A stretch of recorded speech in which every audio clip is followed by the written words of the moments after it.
buenas tardes, ¿cómo estás? Yahweh nuestro Eloha te bendiga. En nombre de nuestro Abacados, Yahweh Sabaoth, de su majestad Yahshua Hamashia y del pueblo Kadosh, te doy la más cordial bienvenida al Israel del Sur, el canal de Yahweh y del pueblo Kadosh. Hoy con la parte 19 de la serie La vida ocultada, la vida ocultada de Yahshua Nazareno, nuestro amado Mashiach, nuestro Adón, que quiere decir nuestro Señor. Esta palabra Señor significa propietario, lo que implica que nosotros somos su propiedad. Entonces somos propiedad, y Él es nuestro propietario por voluntad de Yahweh, que nos entregó en sus manos para que Él sea nuestro soberano, nuestro rey, nuestro monarca, el monarca de este pequeño pueblo, Israel del Sur. Hoy vamos a analizar en el contexto del siglo I la parte de los celosos, los celotes, los sicarios, los celosos, los celotes, los sicarios, los publicanos, las autoridades judías, el Estado, el gobierno judío y la actuación de Yahshua Hamashia en ese contexto, anunciando un reino donde Él es el rey. Vamos a ir analizando todo este contexto tan complejo para que usted, cuando usted lea los evangelios, pueda interpretar, para que pueda comprender con mayor profundidad la idea que se le está transmitiendo de parte del evangelista. Baruch atah Adonai Eloheinu melech haolam, bendito eres, oh Yahweh, Padre Celestial, soberano Señor de los cielos y de la tierra.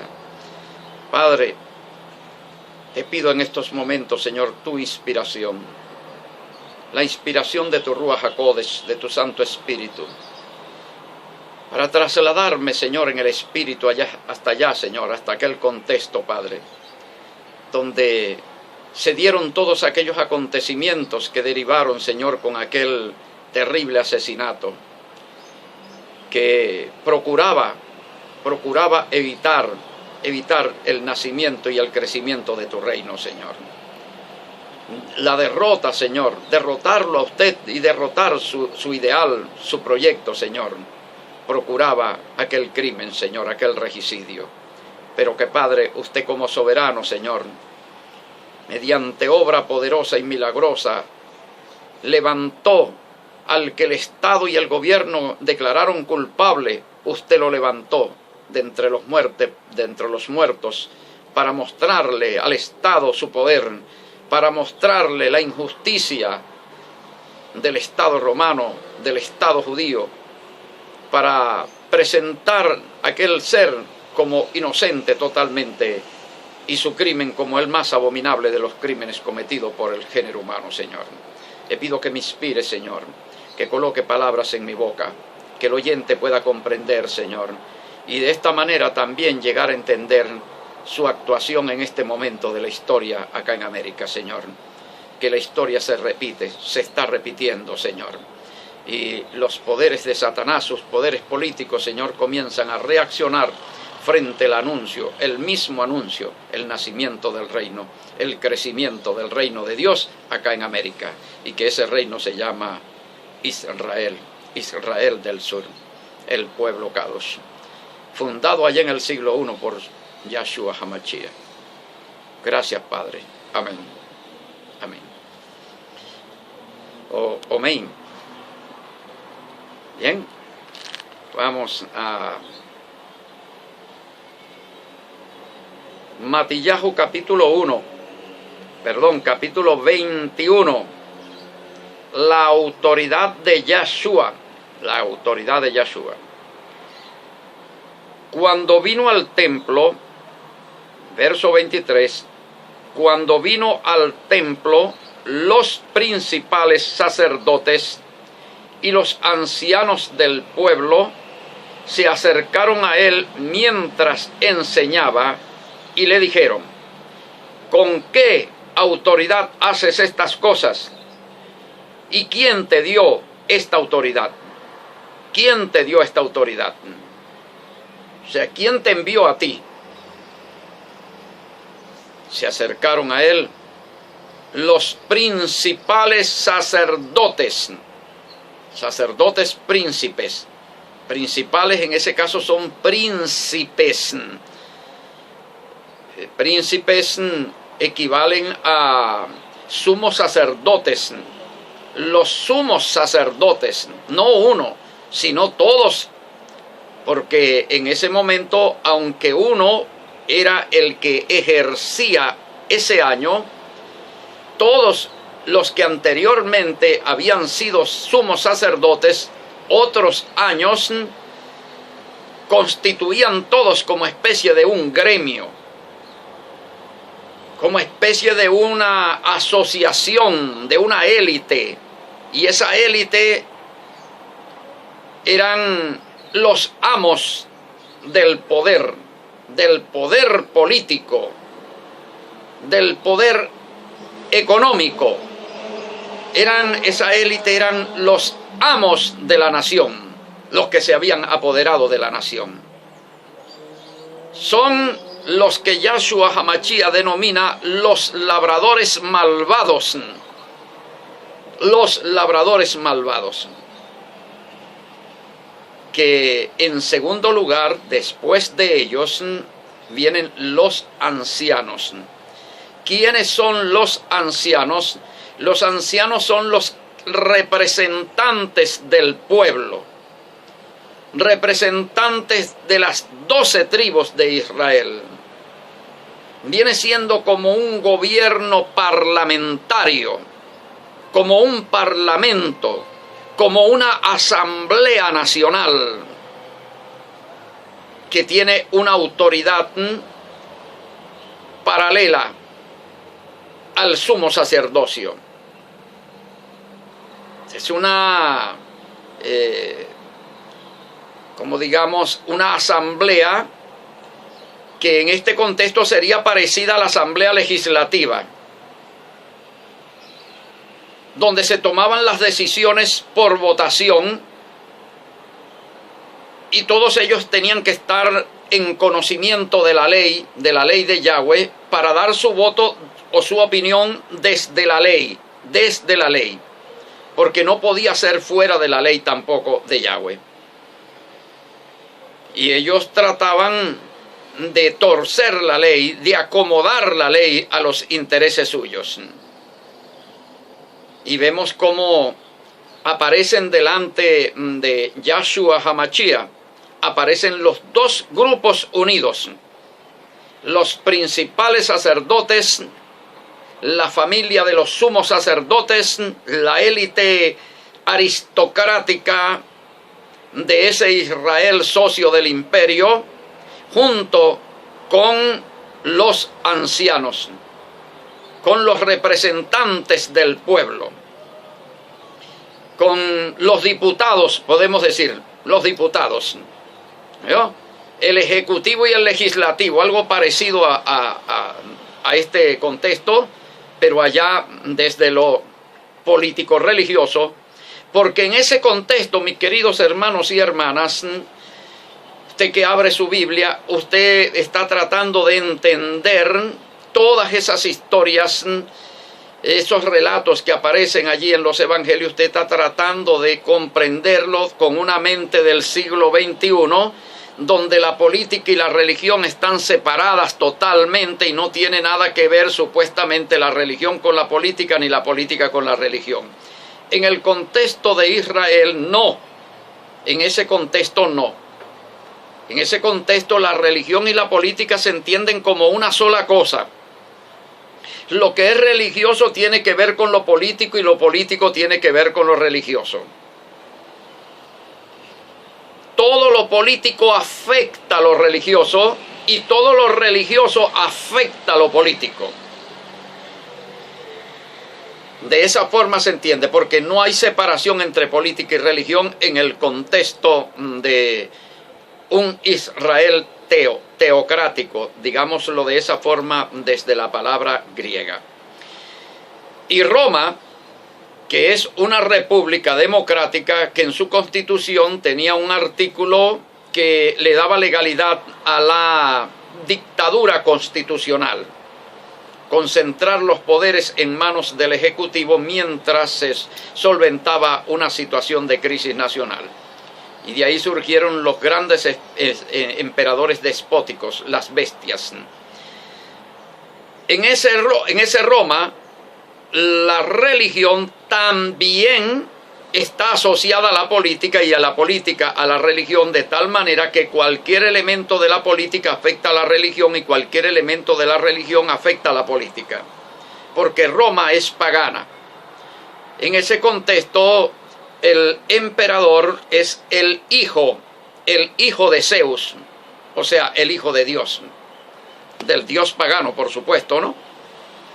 Entonces, era muy común y corriente que en ese mundo antiguo, en ese mundo pagano, el ser hijo de Dios está asociado a la primera magistratura, al primer mandatario nacional, al rey, al monarca. El monarca es hijo de Dios. Hijo de Dios el faraón. Hijo de Dios el rey de Babilonia. Hijo de Dios el César. Todos estos mandatarios, al mismo tiempo que son mandatarios, son hijos de Dios. Y Israel no es la excepción tampoco en ese contexto, porque el rey de Israel también es considerado hijo de Dios, pero no de hijo de los dioses paganos, sino hijo de Yahweh. En la ceremonia de coronación, cuando se derramaba el aceite de la unción sobre la cabeza del rey y se colocaba la corona real en la cabeza del rey ungido, en ese momento se leía el salmo que dice: mi hijo eres tú, yo te he engendrado hoy, pídeme y te daré como herencia las naciones. Entonces, en ese contexto del mundo antiguo, los reyes son los hijos de Dios. No es extraño cuando se hace el juicio a Yahshua HaMashiach, se le acusa de blasfemia por haber dicho soy hijo de Dios. Pero hay que saber una cosa, que el sentido en que se está considerando la blasfemia es muy distinto a la palabra común, hijo de Dios. Hijo de Dios era cualquier israelita. La Torá dice: todos vosotros sois hijos de Dios. Entonces, hijo de Dios, los profetas fueron denominados los hijos de Dios. Los ángeles son llamados hijos de Dios. Decir soy hijo de Dios en ese contexto no era ninguna blasfemia, pero si a esa pretensión de ser hijo de Dios se le añadía la pretensión de ser hijo consustancial con el Padre, de la misma sustancia del Padre, eso sí se podía considerar una blasfemia, y su pena es la pena de muerte. Porque entonces ser hijo consustancial de Dios significa ser Dios, significa ser igual a Dios. Y allí es donde nosotros decimos una cosa: ¿qué fue lo que quiso decir Yahshua HaMashiach con esto de ser hijo de Dios? ¿Eres tú el hijo de Dios? Tú lo has dicho. Tú lo has dicho. Soy hijo de Dios. Bueno, todos somos hijos de Dios, es cierto. Pero en el juicio que se le sigue a Yahshua HaMashiach en el patio del sumo sacerdote, se le acusa de blasfemia por decir ser hijo de Dios. Pero también tenemos que entender otro elemento, que cuando él dice soy hijo de Dios, esa palabra hijo de Dios tiene dos sentidos, tiene un sentido religioso y tiene un sentido político también, porque el hijo de Dios obligatoriamente tiene que ser rey de Israel. Y ser rey es una figura política. Entonces la palabra hijo de Dios está asociada al elemento político. Ahí vamos comprendiendo el asunto. Bien, entonces apartémonos de este punto y vayámonos ahora a otros puntos del contexto. ¿Quién te dio esta autoridad? Él había llegado al templo, había levantado allí una denuncia en contra de estas mismas autoridades de la familia sacerdotal, sumo sacerdotal, y de los ancianos de Israel, que eran las autoridades del templo, los que administraban el templo de Yahweh, sede del poder espiritual y sede del poder político también. Las dos cosas, y sede también del poder judicial, del Tribunal Supremo de Justicia. Y ellos están siendo acusados y denunciados por Yahshua HaMashiach como corruptos, como ladrones,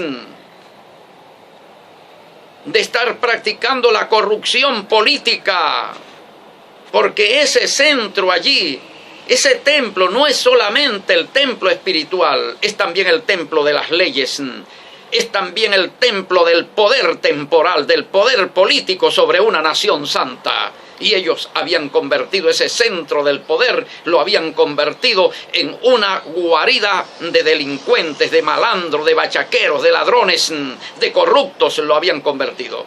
Ahí está la denuncia. Y entonces él viene como presentándose como un celoso. Y aquí empezamos a hablar de los celosos rápidamente, de los celosos. ¿Quiénes eran los celosos? Los celosos eran todos aquellos que sentían una ira santa frente a la violación, la infracción impune de la ley de Yahweh.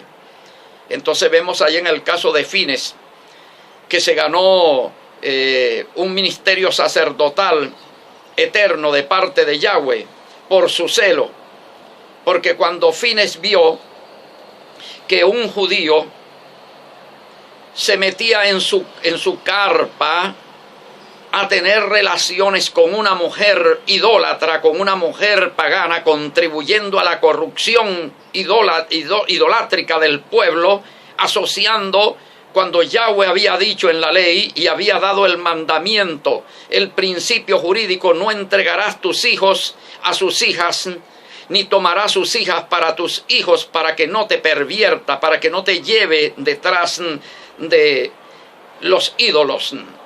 Y entonces vemos como este judío, desafiando el poder divino, insultando a Yahweh, toma una de esas mujeres y la introduce en su carpa.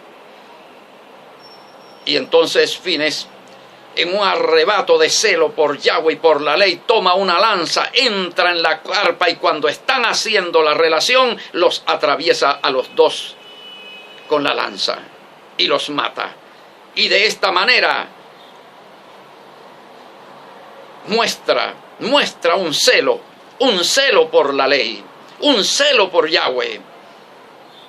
Y de ahí, de esa experiencia, vienen naciendo entonces los celosos.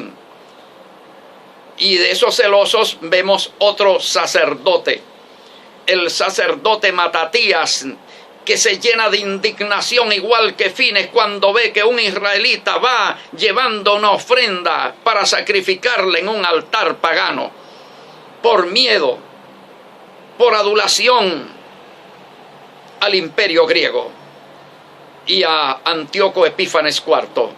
Entonces, lleno de celo, de una ira santa, el sacerdote Matatías toma inmediatamente una espada y va y mata al judío y mata a la guardia griega también. Y pega un grito y dice: el que esté por Yahweh y por su ley, venga conmigo. Y ahí viene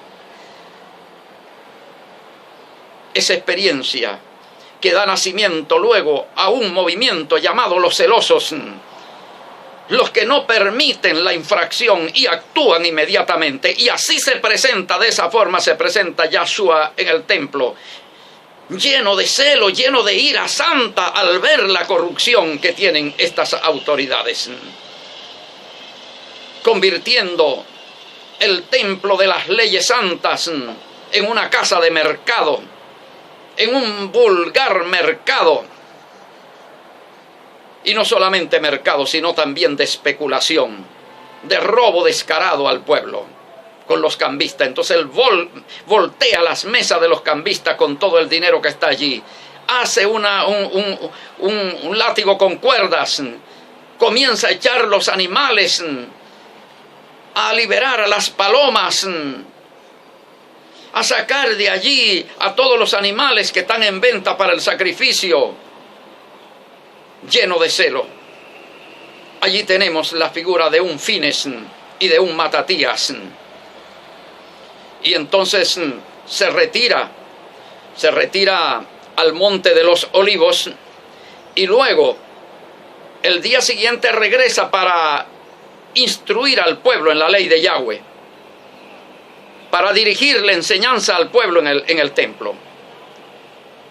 Y entonces le dan aviso allá a la familia aristocrática de los sumos sacerdotes, socios del Imperio Romano, de que Yahshua está la mar de tranquilo allá, rodeado de gente, enseñándoles la ley. Y allí se presentan a interrogarlo. ¿Quién es quién te mandó a ti? ¿Quién te manda? A ti nadie te ha mandado a hacer esto. Indignados. ¿Con qué autoridad haces tú eso? ¿Quién te ha dado autoridad para tú venir acá a hacer lo que estás haciendo? Hay mucha gente, incluso acá en este territorio, que se denominan profetas. Se denominan profetas, siervos de Dios. Y entonces tienen hasta la osadía y la falta de respeto de preguntar: ¿quién te ha mandado a ti a hacer eso? ¿Quién te ha dado órdenes a ti de hacer eso? Dígame bien, usted que se denomina profeta, usted no sabe que hacer lo bueno no hay que mandar. Nadie tiene que mandar a nadie a hacer lo bueno. Cada uno de nosotros tiene que hacer lo bueno.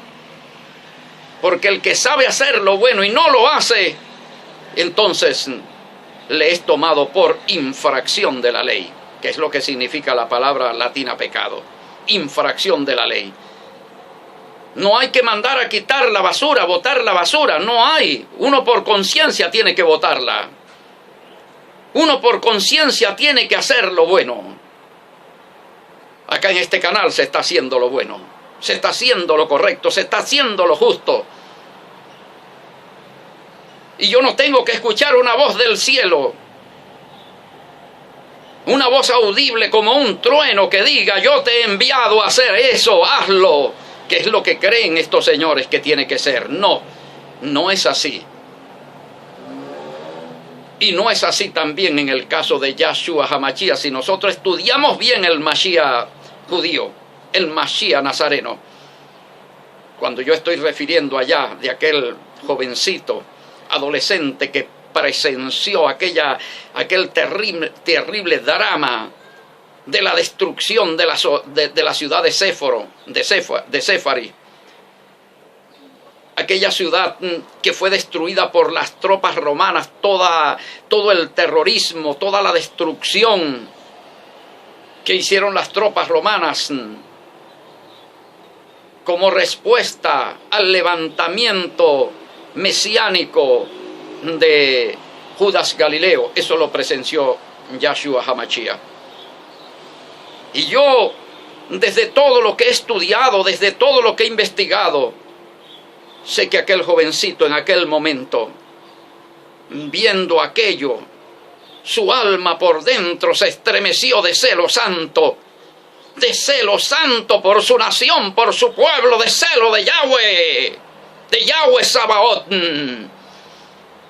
Y en ese momento sintió el llamado del cielo a actuar. Aquella fuerza espiritual que lo impelía, que lo impulsaba a la actuación para la liberación de su pueblo. Y desde ese momento se dijo en su corazón: yo soy el hijo de David. Yo soy el hijo de David. Yo soy la piedra cortada, no con mano, destinada a ponerle fin al dominio imperial del César, del diablo, de la bestia sobre el pueblo santo. Bendito sea el nombre de Yahweh. Esa misma fuerza está aquí en este cuerpo.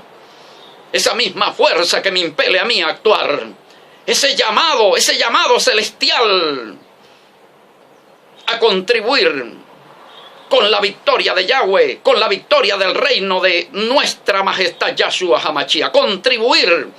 Cuando uno contribuye, cuando uno pone su esfuerzo, cuando uno pone su sacrificio, pone su vida por un ideal tan sublime, estás haciendo lo bueno delante de Yahweh. Por eso dice que los reyes que hicieron lo bueno, ellos actuaron. Y los reyes que hicieron lo malo porque no actuaron en favor del proyecto de Yahweh. Hay que tener claro eso. Yo pido, en nombre de Yahweh, pido humildad. Y póngale más oído a todo esto. Porque este ser que le está hablando desaparecerá. Porque no es este ser lo que tenga valor. Lo que tiene valor es la palabra que yo te estoy hablando. Esa es la que tiene valor. El ideal que te estoy mostrando, que es el ideal de Yahshua HaMashiach. Ese ideal que no es mío. Yo solamente te estoy tratando de ayudar a que lo comprendas. Estoy haciendo un favor. El favor de ayudarte a que comprendas el ideal de aquel ser que sufrió por ti. Y por mí también. Y por toda esta población. Para traernos la verdadera justicia, la verdadera libertad. Yahshua HaMashiach. ¿Quién te ha dado esta autoridad?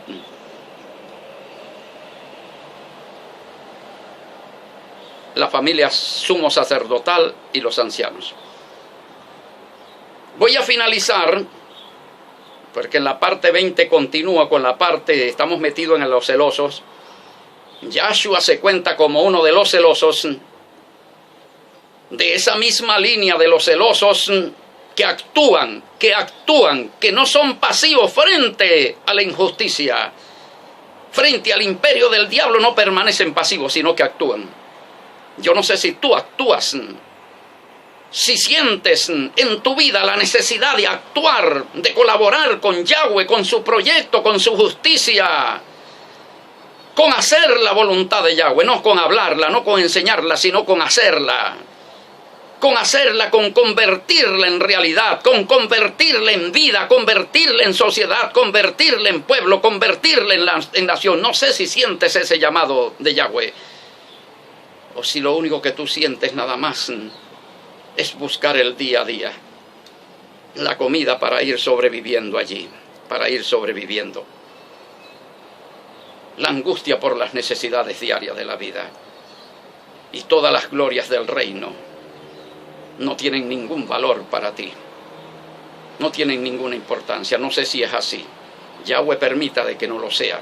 Que sientas en tu corazón, en tu alma, un verdadero ardor, un verdadero interés, un verdadero celo, un verdadero deseo profundo de salir corriendo a hacer la justicia necesaria, levantando al reino de Yahweh, anunciándoselo a todos los que estén relacionados contigo, con cuanta persona tengas contacto, hablarle de este reino construible, de esta justicia que se puede hacer. Por la fe hicieron justicia. Hebreos 11:33. Hacedores de justicia.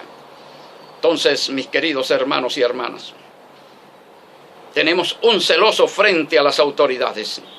Y este celoso le dice a esta élite corrupta, a esta élite opresora, excluyente, que ha colocado como lo peor del mundo, como la asquerosidad de este mundo, a los publicanos. Los publicanos eran algo que estaba por debajo, muy por debajo de las rameras, muy por debajo de los ladrones. El ladrón y la ramera estaba mejor que el publicano. Lo vamos a entender en el próximo vídeo, la situación de un publicano. ¿Por qué come vuestro maestro con los publicanos y los pecadores? Hay gente que todavía se pregunta ¿por qué te relacionas con el pecador? ¿Por qué te relacionas con el asqueroso, con el publicano? El publicano era el asqueroso de ese tiempo. Lo más sucio, lo más abominable, lo más despreciable. Yo quiero decirte una cosa, que cada vez que un judío veía a un publicano, te lo voy a revelar, escupía por el lado izquierdo. No por el lado derecho, sino por el izquierdo, que significa escupir sobre Satanás. Pero tú no sabes lo que significa un publicano para un judío, y que no deja de tener cierta justificación. Y quizás no solamente cierta, sino mucha justificación. Pero más justificación tiene ahora la gran nobleza, el gran corazón, el gran amor de aquel ser llamado Yahshua Nazareno, en dar la oportunidad a quien se le cerró toda posibilidad, dar la oportunidad a los publicanos. Ay de vosotros, escribas y fariseos hipócritas, cerráis las puertas del reino de los cielos. No entráis vosotros, pero tampoco dejáis entrar a los que están entrando. De cierto os digo que los publicanos y las rameras, los ladrones, van delante de vosotros entrando al reino de los cielos. Porque vino Johanán en caminos de justicia, pero vosotros no lo aceitasteis. Vosotros lo discriminasteis, lo despreciasteis. Pero los publicanos y las rameras y los ladrones sí le creyeron. Entonces, bendito sea el nombre de Yahweh Sabaoth. Acá en este contexto, los publicanos modernos del siglo XXI, que son los despreciables, los tenidos por basura, los tenidos por nada, las mujeres prostituidas que no tienen posibilidad de reivindicación frente a las encopetadas damas, los borrachos despreciados como basura, como escoria, ellos entran primero en el Israel del sur, porque ellos son capaces de creer. Mas los que se creen inmaculados, santificados, los que andan con una perita echándole a cuanta cosa, desinfectando cuanta cosa hay para ellos sentarse, los que no quieren que los toquen, no, porque es que yo estoy en estado de purificación, ahora no me toques, estoy demasiado santo y tú estás demasiado profano para tocarme a mí. Yahshua Hamashiach era tocado por todos, bendito sea el nombre de Yahweh. Por todos tenían acceso a tocarle. Y en él cayeron todas las enfermedades. Todos los contagios cayeron sobre ese cuerpo amoroso, Yahshua Hamashiach. El único que fue capaz de darle oportunidad al execrado, al despreciado, al abominado por esa sociedad excluyente, falsa teocracia, socia del imperio del diablo. Muchísimas gracias por tu atención. Ha sido la vida ocultada de Yahshua Nazareno, parte 19. Y ahora venimos para conocer la vida, el trabajo despreciable de un publicano, cómo era y qué significó. ¿Qué significó?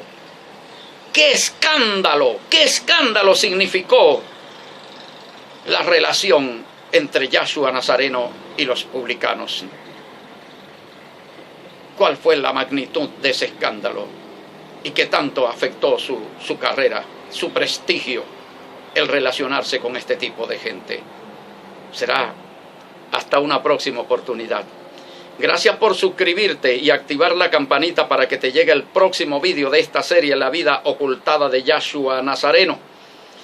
Y puedes comunicarte con nosotros, con el Israel del Sur, a nuestro número de WhatsApp 0424-255-7182, 0424-255-7182.